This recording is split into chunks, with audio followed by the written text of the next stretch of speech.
Welcome, friends. This is Harshad Parekh inviting you to listen to some of my short, spontaneous writings on philosophy, religion, psychology, spirituality, education, and nature. I hope you have a peaceful listening in a very good environment. This is recording number 9.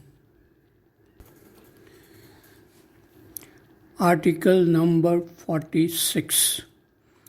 It is about attachment and corruption. This is what I have written.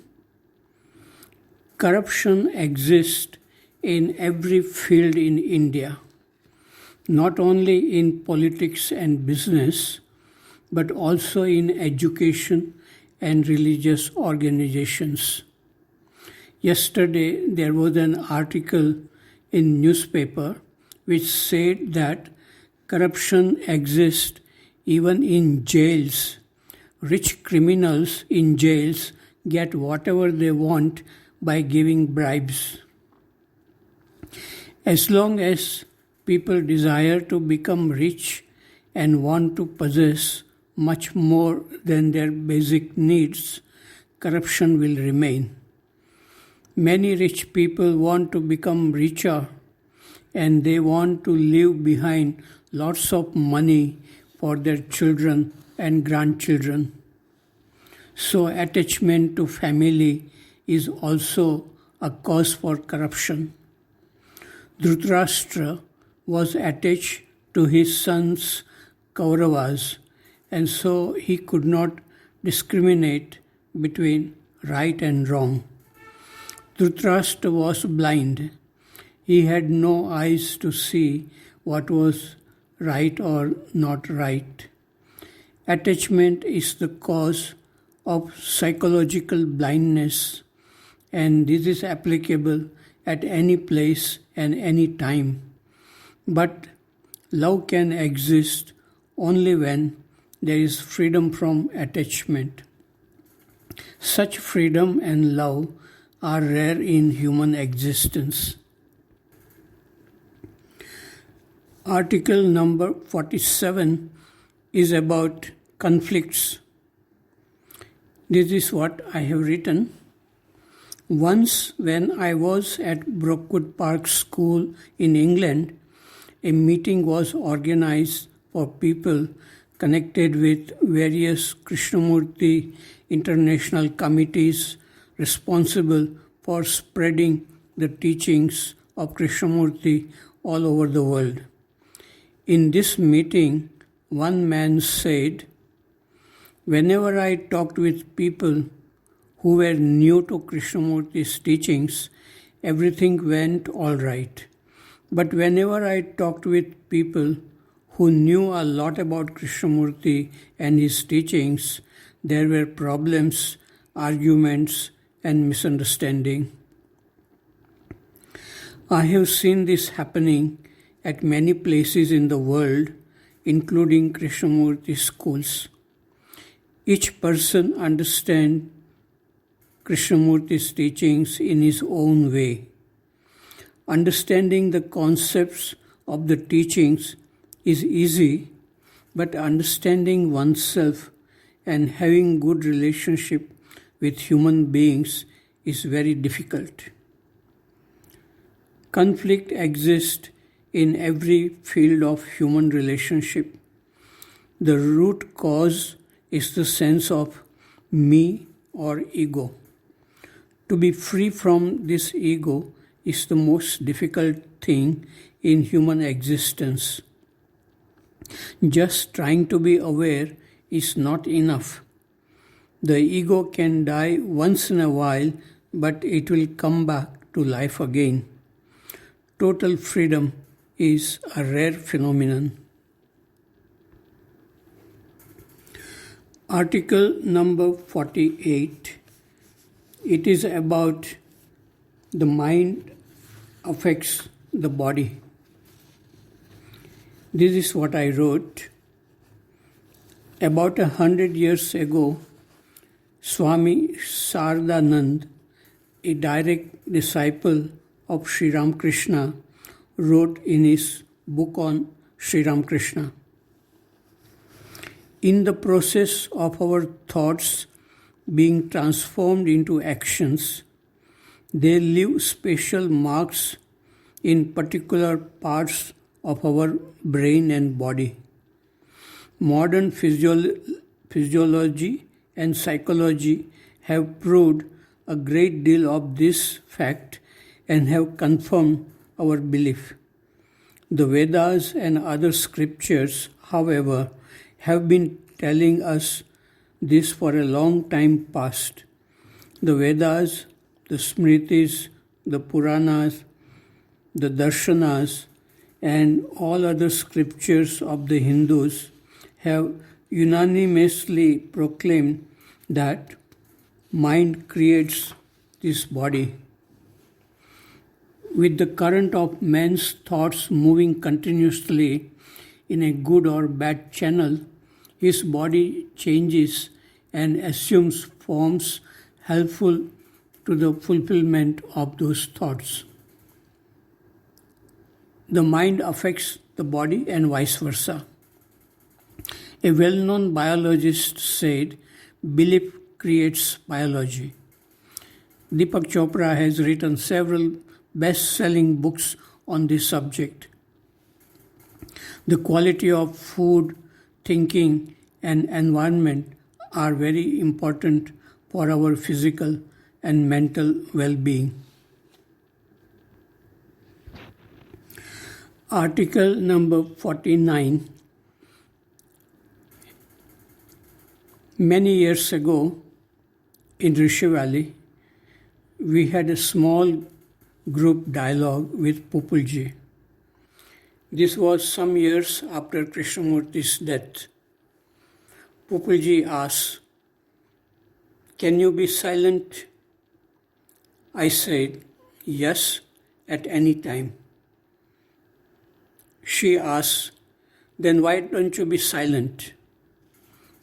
I said, "Thinking is not a problem to me." She said, "Then you have solved the problem." We desire to be silent only if thinking is a problem, and we imagine that silence will give us mystical and pleasurable experiences. But thoughts float like clouds in the sky of silence. They come and go, and they can be beautiful too. Thoughts can create many problems if we are not aware.